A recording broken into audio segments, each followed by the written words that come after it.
Le film s'ouvre en décembre 2022 alors qu'un homme nommé Dan Foster passe un entretien téléphonique pour le poste de chercheur en laboratoire. Il espère que son passé militaire en tant que béret vert et son emploi actuel de professeur de biologie l'aideront à être embauché. Il rentre ensuite chez lui où une fête de Noël a lieu et appelle sa fille Murray pour l'aider à porter les courses. Ensuite, Stan sort pour terminer son appel, mais apprend que quelqu'un d'autre a obtenu le poste, probablement John Krinsky, ce salaud.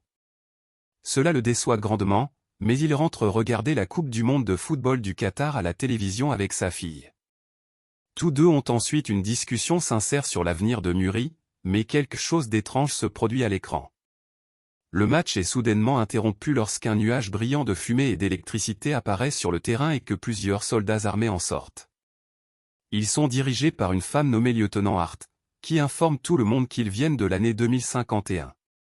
Apparemment, une espèce extraterrestre connue sous le nom de White Spikes a envahi la Terre, anéantissant la plupart de l'humanité. Ces soldats sont ici pour demander aux gens de voyager dans le futur avec eux afin d'aider à mener la guerre. Au cours des 12 mois suivants, les nations du monde entier envoient autant de soldats que possible. Les autorités du futur continuent à demander plus de volontaires, mais seul un quart de ces soldats revient en vie. Lorsqu'il n'y a plus assez de soldats entraînés, les gouvernements commencent à conscrire des civils. Un jour, Dan donne un cours de biologie lorsqu'il remarque que personne ne l'écoute. Il arrête son cours et demande aux élèves quel sujet ils veulent aborder. Un seul élève nommé Martin, obsédé par les volcans, lève la main. Cependant, cette conversation est interrompue lorsque Dan reçoit un message sur son téléphone l'informant qu'il a été conscrit pour la guerre. Plus tard, il se rend à son bureau militaire le plus proche pour confirmer la nouvelle. Dan apprend qu'il va mourir dans 7 ans, ce qui explique pourquoi il remplit les critères pour être conscrit. Sous le choc, il bombarde les officiers de questions, mais ceux-ci ne lui donnent que des réponses vagues. Il ne l'écoute pas et lui attache un dispositif au bras, expliquant qu'il sert à le suivre et à l'assister dans la guerre du futur. Ce dispositif ne peut pas être retiré avant son retour de 2051. Ce soir-là, Dan raconte tout à sa femme, Amy. Effondrée, elle lui propose de fuir le gouvernement, mais Dan lui explique que son dispositif suit chacun de ses mouvements. Où qu'ils aillent, les autorités les retrouveront. Sans autre option, Amy lui suggère de demander l'aide de son père éloigné, James. L'homme âgé est un ingénieur compétent qui déteste le gouvernement et qui ne les dénoncera pas. On apprend alors que James a abandonné sa famille après son retour du Vietnam, incapable de gérer les traumatismes et la violence qu'il y a subis. Cet abandon a laissé une blessure profonde en Dan, provoquant en lui une forte rancœur contre son père. Quelques heures plus tard, Dan rencontre son père dans un hangar à avions. Cependant, leur conversation dégénère rapidement en dispute, et Dan, furieux, quitte les lieux, lui ordonnant de ne plus jamais envoyer de lettres à Murray. Désormais, Dan n'a plus d'option et doit se résigner à partir à la guerre. Le lendemain, il se prépare au combat avec les autres recrues. Ils apprennent à manipuler des armes et à fournir les premiers secours pour augmenter leurs chances de survie. Dan rencontre un scientifique environnemental nommé Charlie et un ancien membre des Navy SEALs, Dorian.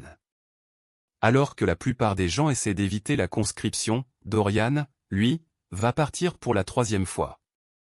Plus tard, les recrues apprennent que les White Spikes disparaissent tous les 6 jours pour se reposer. C'est durant ces périodes que les nouveaux soldats sont envoyés dans le futur. De même, ceux qui ont terminé leur mission sont renvoyés à leur époque. Ce soir-là, alors que les recrues discutent entre elles, une alarme retentit. Les jeunes soldats de 2051 crient que ce n'est pas un exercice. Les gens se précipitent vers la salle du portail. Dan demande au lieutenant Hart ce qui se passe, et elle lui donne une réponse troublante. Le dernier centre de recherche de 2051 est attaqué. S'il est perdu, la guerre sera définitivement perdue. Quelques minutes plus tard, ils arrivent dans la salle du portail, où la passerelle vers le futur s'active. Les gens sont aspirés dans le portail, mais soudain, une erreur se produit dans les coordonnées de l'atterrissage. Dan et les autres se retrouvent téléportés très haut dans le ciel, et la plupart tombent et meurent sur le coup. Heureusement, Dan, Charlie et Dorian atterrissent dans une piscine sur le toit d'un gratte-ciel.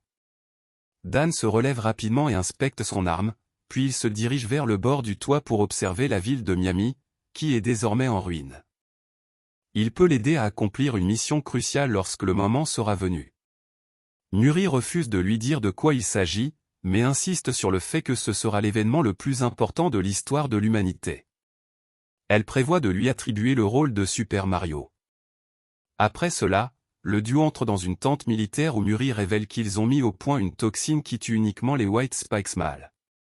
Elle veut maintenant que Dan les aide à capturer une femelle afin d'apprendre comment fabriquer une toxine capable de les exterminer tous. Sur le chemin vers un nid de White Spikes à bord d'un hélicoptère, Murray explique que ces créatures sont tout simplement apparues sur Terre un jour. Elles sont sorties du nord de la Russie et se sont propagées au reste du monde, mais personne n'a jamais trouvé de vaisseau, de site de crash ou de traces de leur arrivée sur Terre. Dan lui demande alors ce qui est arrivé à leur famille entre l'année 2022 et l'année 2051, mais Murray préfère ne pas en parler. Quelques instants plus tard, ils arrivent à un nid où plusieurs soldats tentent d'enfermer une White Spike femelle dans une cage. Tout semble sous contrôle jusqu'à ce que la bête se libère et commence à les attaquer. Dan, encore dans l'hélicoptère, remarque une horde de White Spikes mâles qui approche du nid. Lui et Murray descendent rapidement et parviennent à capturer la femelle dans une cage. Cependant, alors que l'hélicoptère décolle avec la cage, la horde de mâles arrive sur place, forçant le père et la fille à fuir vers un UMV militaire. Ils réussissent à se frayer un chemin en tirant grâce à une mitrailleuse lourde fixée au véhicule. Après un moment, ils arrivent sur une plage et s'arrêtent pour reprendre leur souffle. Murray est extrêmement bouleversée par le fait que Dan ait risqué sa vie et lui rappelle qu'elle a besoin qu'il reste en vie. Elle commence alors à révéler ce qui est arrivé à leur famille dans les années 2020. Dans cette chronologie, Dan est revenu de la guerre en 2051 et s'est désintéressé de la vie. Il a fini par divorcer d'Amy et a quitté la maison pour vivre en reclus. Puis, le jour du 16e anniversaire de Murray, elle a reçu un appel qui a changé sa vie à jamais. Dan avait eu un accident. Elle s'est précipitée à l'hôpital juste à temps pour voir son dernier battement de cœur sur le moniteur. Dan est sans voix et ne peut pas croire qu'il ait fini par ressembler à son propre père, un homme qu'il a toujours ressenti. Néanmoins, ils arrivent bientôt à la base militaire, où Murray emmène Dan dans son laboratoire où elle tente de synthétiser une toxine. Elle est prête à tester des milliers de combinaisons pour trouver une formule capable de tuer la White Spike femelle. Murray espère rapidement réussir, car il ne reste que 21 heures avant que Dan ne soit renvoyé dans sa propre ligne temporelle. Le lendemain matin, Dan retourne au laboratoire et demande à Murray comment elle compte déployer la toxine. Elle explique enfin que l'armée de l'an 2051 manque de ressources. C'est pourquoi elle a besoin que Dan ramène la toxine à son époque et la produise en masse. De cette façon, ils empêcheront la guerre d'éclater. Alors qu'ils discutent, l'ordinateur leur indique que le test en cours est une liaison à 100%, ce qui signifie qu'ils ont trouvé la toxine. Malheureusement, la femelle White Spike capturée se réveille soudainement et pousse un cri puissant. En un rien de temps, toute la base est envahie par les White Spikes. Dan et Murray attrapent des armes et tentent de rejoindre l'héliport. Ils se retrouvent rapidement encerclés par plusieurs créatures et doivent se frayer un chemin en tirant. Dan tente de les contrôler avec les paumes de ses mains, mais cela ne fonctionne pas cette fois. Simultanément, une voix automatisée leur annonce par les haut-parleurs qu'il ne reste que 3 minutes avant que les voyageurs du temps ne soient renvoyés. Murray, anxieuse, tend alors à Dan la fiole contenant la toxine. Mais avant qu'il ne puisse s'échapper, un White Spike surgit. Alors qu'ils s'apprêtent à attaquer, le sol sous eux s'effondre sous leur poids. La créature et Murray commencent à glisser vers le bord du précipice. Désespéré, Dan se jette après sa fille, mais il est téléporté en pleine chute. Il se réveille en l'an 2022, serrant fermement la fiole contenant la toxine. Quelque temps plus tard, il informe la lieutenant Hart qu'ils doivent produire la toxine en masse et l'envoyer dans le passé. Cependant, elle lui annonce que le portail temporel a été détruit de l'autre côté et que plus personne ne peut voyager dans le futur.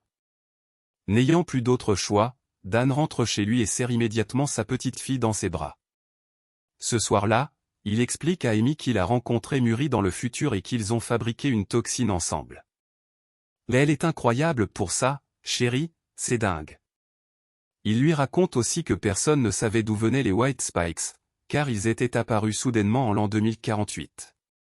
Lorsque sa femme suggère que ces créatures pourraient avoir atterri sur Terre des années plus tôt, une idée traverse l'esprit de Dan. La scène bascule brusquement dans un bar où Dan discute avec Dorian. Ils échangent sur les événements du futur et décident de trouver un moyen d'empêcher la guerre d'avoir lieu. Ils prennent la griffe de White Spike que Dorian porte autour du cou et vont voir Charlie, un expert en sciences environnementales. Ce dernier analyse la griffe et découvre qu'elle contient des traces de cendres volcaniques provenant de Chine. Cela les déconcerte, car les White Spikes sont apparus pour la première fois en Russie du Nord et non en Chine. D'abord la griffe, maintenant ça. Peu après, le trio se retrouve dans la salle de biologie de Dan et demande à Martin comment une créature de Russie pourrait avoir des cendres de Chine sous ses griffes. Obsédé par les volcans, Martin explique que ces cendres proviennent de l'éruption du mont Changbe, survenue il y a 1000 ans. L'éruption a été si massive que ces cendres sont encore présentes dans la glace en Russie du Nord. En entendant cela, le groupe réalise enfin que les White Spikes sont arrivés sur Terre il y a un millénaire et ont été piégés dans la glace. Grâce à une simulation, ils concluent rapidement que les calottes glaciaires russes vont fondre d'ici l'an 2048, l'année exacte où les White Spikes attaqueront. Après leur découverte, ils demandent à l'armée de l'air américaine de financer une mission secrète en Russie. Mais le gouvernement refuse, les relations entre les États-Unis et la Russie étant déjà extrêmement tendues. Et la relation entre les États-Unis et ces foutus extraterrestres, on en parle, s'exclame Charlie. Dan décide alors de se tourner vers son père, James, qui possède une flotte d'avions non enregistrés. Ce dernier accepte immédiatement de les piloter jusqu'en Russie. La lieutenant Harp se joint à eux avec un lot de toxines fraîchement produites. Après plusieurs heures de vol, ils arrivent à l'Académie des sciences glaciaires, en Russie du Nord. L'équipe commence immédiatement à chercher des signes d'une présence anormale. Rapidement, ils tombent sur une zone où les appareils électroniques cessent de fonctionner à cause d'un champ magnétique étrange. À l'aide d'explosifs, ils ouvrent un passage dans le sol et découvrent une caverne ancienne. Avec prudence, ils s'y aventurent et finissent par trouver un vaisseau extraterrestre figé dans la glace. « J'ai déjà vu ça quelque part », murmure Star-Lord. Il découpe la glace à la tronçonneuse et pénètre dans l'épave. Charlie et James restent dehors au cas où quelque chose essaierait de s'échapper. Plus loin, ils atteignent le cockpit et réalisent qu'il s'agit bien d'un site de crash. Les extraterrestres ne comptaient visiblement pas s'écraser sur Terre. En avançant, ils découvrent une autre salle remplie de biocapsules contenant des White Spikes. Ils comprennent alors que ces créatures ne sont pas les pilotes du vaisseau mais sa cargaison. Elles ont été conçues comme des armes biologiques pour coloniser d'autres planètes. Sans perdre de temps, l'équipe injecte la toxine dans les capsules et observe les White Spikes se tordre de douleur, confirmant ainsi l'efficacité du remède. Mais leurs cris réveillent aussi ceux qui n'ont pas été touchés par la toxine, déclenchant leur libération. La bataille éclate. Les membres de l'équipe abattent autant d'aliens que possible, mais plusieurs parviennent à s'enfuir. Dorian prend alors une décision radicale, il faut faire exploser tout le vaisseau. Pourquoi on n'a pas commencé par ça, grogne Charlie. Dorian confie sa griffe à Dan et reste en arrière pour activer la bombe. Malheureusement, l'équipe est attaquée alors qu'elle tente de s'échapper, et seuls Dan, Charlie et James parviennent à fuir avant l'explosion. Toutes les créatures du vaisseau sont désormais mortes, sauf une. Une gigantesque White Spike au ventre rouge surgit. Dan réalise qu'il s'agit de la femelle, et c'est un problème, car il sait qu'un malade voudra forcément s'accoupler avec elle. Ils se séparent pour la traquer. Dans un éclat de génie, Dan fabrique un bonhomme de neige et le recouvre d'une veste pour qu'il ressemble à un humain. La reine tombe dans le piège et s'approche. Dan et James, embusqués, ouvrent le feu et finissent par la faire chuter du haut d'une falaise. Mais la bête est coriace. Elle revient à l'attaque, forçant le père et le fils à se séparer. Elle tire un pic sur Dan avant de lui sauter dessus. Mais notre héros attrape le pic et l'enfonce dans la bouche du monstre, tandis que James lui plante une hache dans l'œil. Aveuglée et paniquée, la reine se débat. Dan profite de ce moment pour lui injecter la toxine dans la patte. Mais, à sa grande horreur, La créature est assez intelligente pour s'amputer elle-même avant que le poison ne se propage. Dans un ultime sacrifice, James attire la bête vers lui en agitant son bras ensanglanté. Mais Dan refuse de perdre son père. Il bondit sur la reine, tranche sa gorge avec la griffe de Dorian et lui enfonce la dernière fiole de toxine dans la bouche avant de la projeter du haut de la falaise. Elle s'écrase contre un rocher et meurt enfin. Le lendemain, les journaux du monde entier rapportent une explosion en Russie ayant éliminé une horde d'extraterrestres. Le gouvernement tente de s'attribuer tout le mérite. De son côté, Dan rentre chez lui et retrouve sa famille. Il met enfin de côté son ressentiment et serre son père dans ses bras.